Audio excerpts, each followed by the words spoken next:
नमस्कार दोस्तों, स्वागत है आपका अपने परिवार एग्री उत्तम में। तो दोस्तों, आप लोगों के लगातार जो कमेंट्स आ रहे हैं वीडियोस पर, उसके अकॉर्डिंग मैं आपको पहले भी बता चुका हूं कि कितनी एक्सपेक्टेड कट ऑफ रहेगी। उससे ज़्यादा जाने की कोई उम्मीद नहीं है। उतने में आपका डैम श्योर सिलेक्शन हो जाएगा।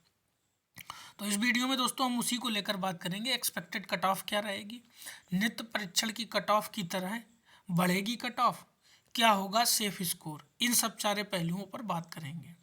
तो दोस्तों, सबसे पहली बात, अगर आप हमारे चैनल पर नया हैं तो चैनल को सब्सक्राइब कर लीजिए और वीडियो अच्छा लगे तो वीडियो को लाइक और शेयर कीजिएगा। ठीक है। तो है क्या दोस्तों, जब से नित्य परीक्षण का रिजल्ट आया है तब से कुछ जो महान लोग हैं वो कमेंट के माध्यम से डिमोरलाइज कर रहे हैं लोगों को। बोल रहे हैं कि 55 से तो नीचे जाने का कोई सवाल ही नहीं है, 50 से नीचे जाने का कोई सवाल ही नहीं है। तो मैं आपसे ये कहूँगा कि आप लोग परेशान ना हो। आपने पेपर दिया, आपको पता है कि आप पेपर का लेवल कैसा था, आपने कितने क्वेश्चन अटेम्प्ट किए, क्योंकि आप जानते हैं कि पेपर कितना टफ था। तो आपको अपना हैसियत, अपना एक पता होगा पोटेंशियल, कितना पेपर आप करके आए, कितना नहीं करके आए। तो दोस्तों, जैसे कि आप लोग देख सकते हैं इस वीडियो में, एक ये देखिए दोस्तों, भाई हैं सहनी धरीवाल। तो इन्होंने लिखा है 36.75 SC मेल फाइनल हो सकता है क्या सर जी। तो इसी प्रकार से बहुत से लोग लगातार हमको कमेंट करे जा रहे हैं, जबकि हम आपको पहले ही बता चुके हैं कि कितने कितने तक आपका सेफ है, कितने तक नहीं है। तो ये SC में एक भाई है, इनका फिर से अभी भी कमेंट आया है और भी बहुत लोग कमेंट कर रहे हैं। तो मैं सबका रिप्लाई नहीं दे पा रहा हूँ, क्योंकि जो चीज़ मैं पहले ही बता चुका हूँ उसको बार बार बताने का कोई मतलब नहीं। लेकिन फिर भी मैं आज वीडियो के माध्यम से आपको बता दे रहा हूँ, जानकारी दे रहा हूँ। ठीक है। तो दोस्तों, है क्या कि जो ये कट ऑफ को लेकर एक चर्चा है, ये होना लाजमी है, क्योंकि माननीय कृषि मंत्री जी ने बोल दिया है 10-12-15 दिन में आयोग ने बताया है कि NIC पोर्टल बना के दे देगा और ऑनलाइन आपकी डीवी होगी।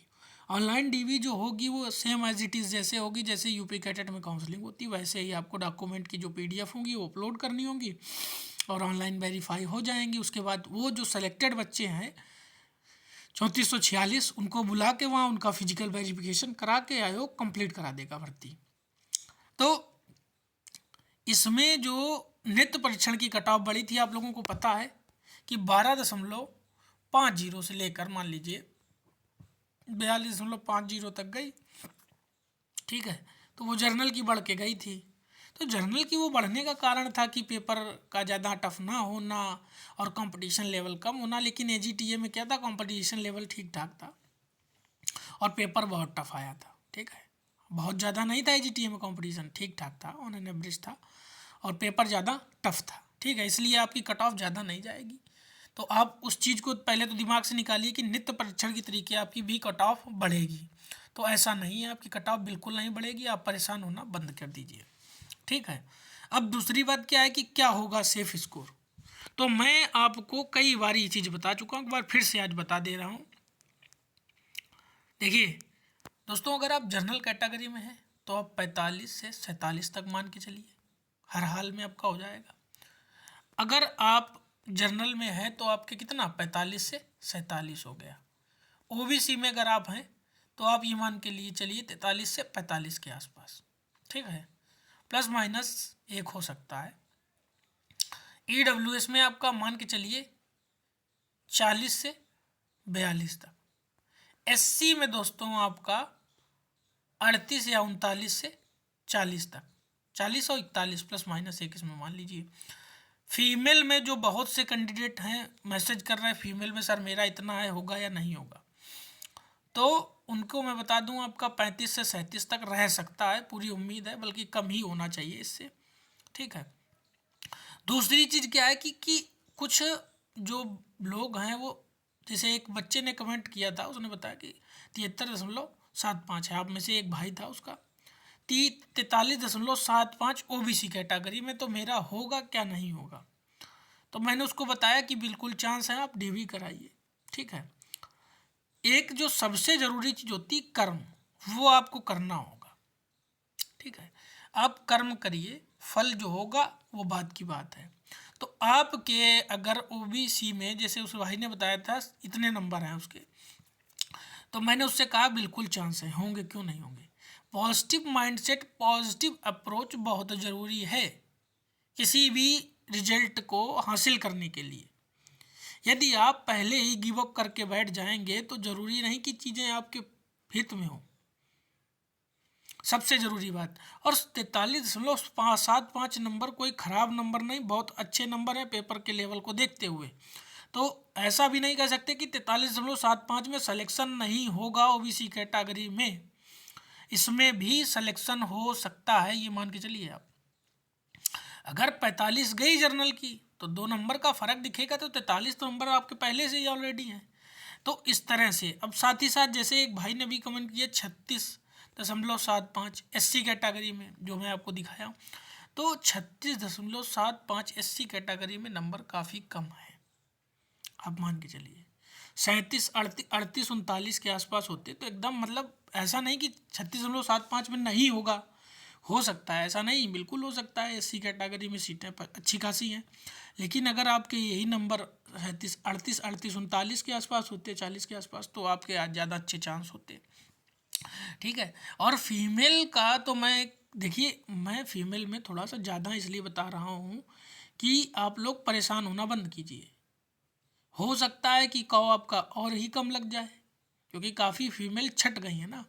फीमेल में क्या था, स्कोर जो था जिन्होंने किया काफ़ी अच्छा किया, बट बाकी ऑन एन एवरेज जो है आपके 30 से 35 के आसपास ज़्यादा फीमेल कैटेगरी में स्टूडेंट है जिन्होंने स्कोर किया है। ठीक है।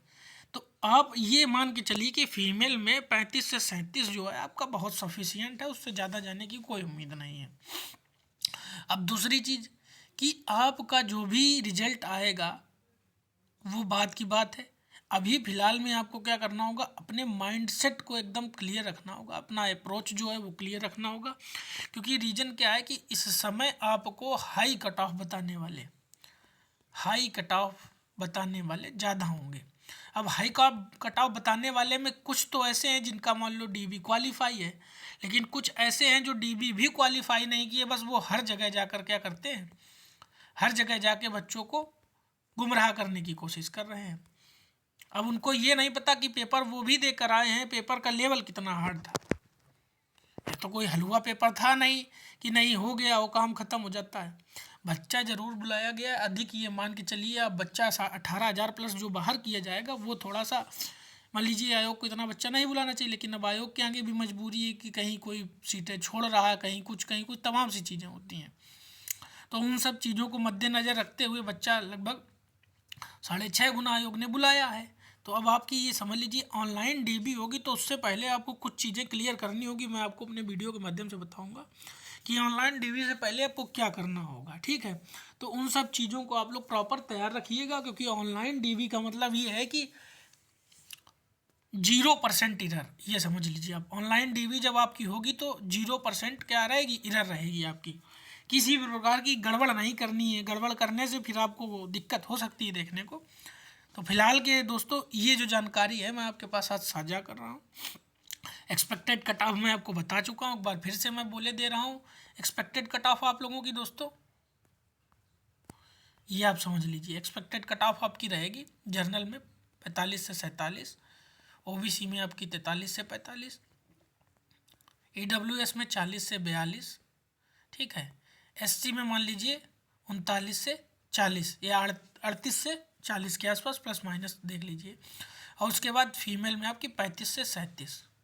तो 35 से 37 मैंने ज़्यादा ही नंबर बताए, कम नहीं बताए हैं, पर बाकी इतना ही आपको देखने को मिल सकता है ऑन एन एवरेज, ये मान के चलिए। तो दोस्तों आप लोग पहले तो परेशान होना बंद कर दीजिए। ठीक है। और इस चीज़ का थोड़ा सा ध्यान रखिए कि यही आपका रहने की पूरी पूरी उम्मीद है। ठीक। तो आप परेशान होना बंद कर दीजिए, अपनी आगे की तैयारी करिए। ठीक है। तो अगर आपको जानकारी अच्छी लगी तो वीडियो को लाइक और शेयर ज़रूर करिएगा। आप लोग अगर सपोर्ट करेंगे तो मैं एग्रीकल्चर के जो जितना भी स्टडी मटेरियल है वो सारा आपको इसमें फ्री में प्रोवाइड कराऊंगा, लेकिन आप लोगों को उसके लिए थोड़ा सा आगे बढ़ के आना होगा, फ्रंट फुट पर। आपका सपोर्ट चाहिए ना, आपके सपोर्ट की बदौलत ही चीज़ें पॉसिबल हो पाएंगी। अब लोगों को मालूम क्या लगता है कि कोई बड़ा यूट्यूबर ही अच्छी चीज़ें दे सकता है, तो ऐसा नहीं है। नॉलेज जो होती है वो कोई भी आपको दे सकता है। एक छोटा व्यक्ति भी दे सकता है, एक बड़ा व्यक्ति भी दे सकता है। आपको ये देखना होगा कि नॉलेज कहाँ आपको अच्छी मिल रही, कहाँ बेहतर मिल रही है, किस जगह आपकी नॉलेज जो है वो यूज़फुल है। तो ये सब चीज़ों को आपको दिमाग में थोड़ा सा डालना होगा, ठीक है। तो दोस्तों मिलते हैं अगले वीडियो में, तब तक के लिए जय हिंद, जय भारत।